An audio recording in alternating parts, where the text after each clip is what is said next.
फारुखाबाद डंकी लगाकर यूरोप जाने की कोशिश में 2 अफराद जान की बाजी हार गए। दोनों अशखास की नाशे घर पहुंचने पर इलाके में कोहराम मच गया। फारुखाबाद में डंकी लगाकर यूरोप जाने की कोशिश ने 2 अफराद की जान ले ली। दोनों की नाशे जब घर पहुंची तो इलाके में कोहराम मच गया। फारुखाबाद के नवाही इलाके पिंड कचरा के रहायशी काशिफ जट और अशरफ जट 2 माह पहले सऊदी अरब उम्रा के लिए गए। वहाँ ये लीबिया के रास्ते टंकी लगाकर यूरोप जाने की कोशिश की, जिसकी वजह से जान की बाजी हार गए। लीबिया से जब नाशे घर पहुंची तो घर में और इलाके में कोहराम मचने से हर आंख अश्कबार हो गई। देपालपुर के नवाही इलाके जुगिया गुलाम फरीद में रिश्तेदारों के दरमियान मामूली तकरार ने खूनी तसादुम की शक्ल इख्तियार कर ली। झगड़े के दौरान मुलजिम शहजाद ने फायरिंग करके अपने ही रिश्तेदार गुलाम रसूल को शदीद जख्मी कर दिया, जो मौका पर ही दम तोड़ गया। वाक़े की इत्तला मिलते ही थाना मंडी अहमदाबाद की पुलिस फौरी तौर पर मौका पर पहुंची और इलाके का मुहासरा कर लिया। DPO राशिद हिदायत ने वाक़े का सख्त नोटिस लेते हुए फौरी कार्रवाई का हुक्म दिया। पुलिस ने बरवक्त और मौसर हिकमत अमली के तहत कार्रवाई करते हुए मुलजिम शहजाद को चंद ही घंटों में गिरफ्तार कर लिया। पुलिस के मुताबिक मुलजिम और मकतूल आपस में करीबी रिश्तेदार थे और उसी गांव के रहायशी थे। पुलिस ने कार्रवाई के दौरान आले कत्ल भी बरामद कर लिया है, जिसे फोरेंसिक मुआयने के लिए भेजा जा रहा है। पुलिस ने मुकदमा दर्ज करते हुए तफ्तीश का आगाज़ कर दिया और वाक़े की तमाम पहलुओं, असल मुहरकात और झगड़े तक पहुँचने वाली वजूहात का बारीक बिनी से जायजा लिया जा रहा है। वज़ीर आला पंजाब मरीम नवाज ने कहा है कि मुमकिन है निचले लेवल पर करप्शन पूरी तरह कंट्रोल में ना हो, मगर अब टॉप लेवल पर मुमकिन नहीं। 27वीं नेशनल डिफेंस सिक्योरिटी वर्कशॉप के शुरका से मुलाकात में गुफ्तगू करते हुए मरीम नवाज ने कहा कि पंजाब में मेरिट की खिलाफ वर्जी नहीं की जा सकती। सियासी बुनियाद पर कोई भर्ती नहीं की गई। कोई कह दे कि मैंने किसी की सिफारिश की है तो इस्तीफ़ा दे सकती हूँ। मुमकिन है निचले लेवल पर करप्शन पूरी तरह कंट्रोल में ना हो, मगर अब टॉप लेवल पर मुमकिन नहीं। खरबों रुपए के प्रोजेक्ट्स चल रहे हैं लेकिन करप्शन की कोई शिकायत नहीं। उन्होंने कहा कि पंजाब में बहुत कुछ कर चुके हैं और बहुत कुछ होने जा रहा है। हम पर तनकीद करने वाले सहाफ़ी की अहलिया भी ये कहने पर मजबूर है कि पंजाब में मैं महफूज समझती हूँ। मरीम नवाज का कहना था कि मेरे बारे में जलसों में रकीक जुमले कहे गए, वालिद के साथ खड़े होने पर जेल में डाल दिया गया, मगर आज मकफात अमल है। वो जानते थे उनको ना गिराया गया तो हमारी जगह नहीं बनती। सियासी इखलाकियात का मयार मुकर्रर करना चाहिए। इल्ज़ाम लगाया तो साबित भी करें। गालिम गलोच और इल्ज़ाम तराशी का जवाब परफॉर्मेंस के बयानी से देंगे। वज़ीर आला पंजाब ने मज़ीद कहा कि वसाइल की गैर मुनसिफाना तकसीम की वजह से मसाइल का सामना करना पड़ता है। एहतसाब न होने पर पब्लिक सेक्टर में परफॉर्मेंस ज़ीरो हो जाती है। एहतसाब और जवाबदेही के एहसास के बगैर गुड गवर्नेंस मुमकिन नहीं। उनका कहना था कि खौफ और गुस्से से काम नहीं चल सकता। ब्यूरोक्रेसी की तरफ से मुस्बत ताउन मिला। नाकामियों का मलबा ब्यूरोक्रेसी या दूसरों पर डालना मेरा वतीरा नहीं। 5 साल में पंजाब करप्शन फ्री होगा।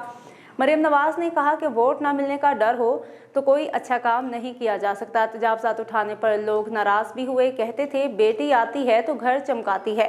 हम दुनिया का सबसे बड़ा वेस्ट मैनेजमेंट प्रोग्राम शुरू किया है। वज़ीर आज़म मोहम्मद शहबाज शरीफ ने रेलवे प्रॉपर्टी के मामलात पर पब्लिक प्राइवेट पार्टनरशिप मॉडल इख्तियार करने की हिदायत कर दी। वज़ीर आज़म शहबाज शरीफ की ज़ेर सदारत पाकिस्तान रेलवेज़ के अमूर पर अहम इजलास मुनक़िद हुआ, जिसमें वज़ीर आज़म ने कहा कि रेलवे का निज़ाम किसी भी मुल्क की मईशत और मवासलात के हवाले से रीढ़ की हड्डी की हैसियत रखता है। वज़ीर आज़म ने कहा कि रेलवे निज़ाम की बहाली की तरफ उठाए जाने वाले इक़दामात लायक़ तहसीन हैं। उन्होंने पाकिस्तान रेलवे की बहाली और अपग्रेडेशन के हवाले से वज़ीर रेलवे हनीफ अब्बासी और उनकी टीम की सताइश की। वज़ीर आज़म ने इजलास में पाकिस्तान रेलवे ख़ुसूसन इलाकाई रवाबत और बैनुल-अक़वामी ट्रेन लिंक्स के मनसूबों के हवाले से बैनुल-अक़वामी मयार के कानूनी और माशी माहरीन की खिदमात हासिल करने की हिदायत की। वज़ीर आज़म शहबाज शरीफ ने रेलवे के प्रॉपर्टी और ज़मीन के मामलात पर पब्लिक प्राइवेट पार्टनरशिप मॉडल इख्तियार करने की हिदायत की। इजलास को पाकिस्तान रेलवेज़ की बेहतरी के हवाले से उठाए जा रहे इक़दामात पर तफसीली ब्रीफिंग दी गई। ब्रीफिंग में बताया गया कि पाकिस्तान रेलवे की डिजिटाइजेशन के हवाले से राब्ता के साथ डिजिटल पोर्टल्स काम कर रहे हैं। 56 ट्रेनों को राब्ता पर मुंतकिल किया गया है। वफाकी हुकूमत ने सोने की दरामद और बरामद पर आयद पाबंदी खत्म कर दी है। वफाकी काबीना की मंजूरी के बाद वज़ारत तिजारत ने नोटिफिकेशन जारी कर दिया। सोने की आलमी तिजारत से मुतालिक मुअत्तल शुदा SRO बहाल कर दिया गया है। हुकूमत ने कीमती धातु और ज़ेवरात की दरामद और बरामद से मुतालिक कुछ तरामीम भी की हैं, जबकि कीमती धातु और ज़ेवरात की दरामद और बरामद का फ्रेमवर्क बरकरार रहेगा।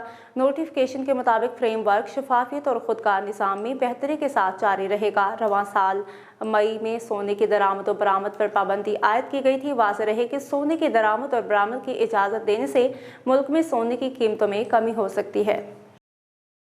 نیو یارک کے نئے میئر زہران ممدانی نے امریکی صدر ڈونلڈ ٹرمپ سے وائٹ ہاؤس میں ملاقات کی۔ ڈونلڈ ٹرمپ اور زہران ممدانی کی ملاقات کے دوران مشترکہ امور پر تبادلہ خیال کیا گیا۔ ملاقات کے بعد صحافی نے زہران ممدانی سے سوال کیا کہ کیا آپ سمجھتے ہیں کہ صدر ٹرمپ فاشسٹ ہیں؟ صحافی کے سوال پر ممدانی کی وضاحت سے پہلے ہی صدر ٹرمپ نے کہا کہ ممدانی کے فاشسٹ کہنے سے انہیں برا نہیں لگتا۔ امریکی صدر نے ممدانی کو مخاطب کرتے ہوئے کہا کہ آپ فاشسٹ کہہ سکتے ہیں کیونکہ وضاحت کرنے سے زیادہ یہ کہنا آسان ہے اور مجھے اس پر کوئی اعتراض نہیں۔ دوسری جانب ملاقات کے بعد امریکی صدر نے میڈیا سے گفتگو کرتے ہوئے کہا کہ زہران ممدانی سے ملاقات اچھی اور مؤثر رہی۔ امید ہے ممدانی نیو یارک میں معاملات بہتر انداز میں چلائیں گے اور ہم ان کی معاونت کریں گے، ہر ممکن مدد کریں گے تاکہ یہ لوگوں کی امیدوں پر پورا اتر سکیں۔ ٹرمپ نے مزید کہا کہ زہران ممدانی نیو یارک کے معاملات جتنے بہتر انداز میں چلائیں گے میں اتنا ہی خوش ہوں گا۔ نائب وزیر اعظم اسحاق ڈار نے غزہ میں مظالم اور فلسطینی زمینوں پر قبضے کے فوری خاتمے کی ضرورت پر زور دیا ہے۔ برسلز میں یورپی یونین انڈو پیسفک وزارتی فورم سے خطاب میں اسحاق ڈار نے کہا ہے کہ کچھ عناصر خطے کا امن تباہ کرنا چاہتے ہیں۔ انہوں نے عالمی چیلنجوں سے نمٹنے کے لیے باہمی تعاون کو ضروری قرار دیتے ہوئے کہا کہ تقسیم اور طاقت کی دوڑ خطے اور دنیا کے لیے خطرناک ہے۔ مصنوعی ذہانت دنیا کا نقشہ بدل رہی ہے۔ پاکستان UN اصولوں کی پاسداری کو ترجیح دیتا ہے۔ اسحاق ڈار نے خطاب میں غزہ میں مظالم اور فلسطینی زمینوں پر قبضہ فوری بند ہونے کی ضرورت پر زور دیا۔ انہوں نے کہا کہ جموں کشمیر کا حل کشمیری عوام کی امنگوں کے مطابق ہونا چاہیے۔ دوسری جانب برسلز میں اسحاق ڈار نے جرمن وزیر خارجہ یوہان وارڈیفول سے بھی ملاقات کی۔ اس موقع پر دونوں رہنماؤں نے دفاع، سیاسی، معاشی، تجارت، سرمایہ کاری اور تعلیمی شعبوں میں تعاون مزید بڑھانے کے عزم کا اعادہ کیا۔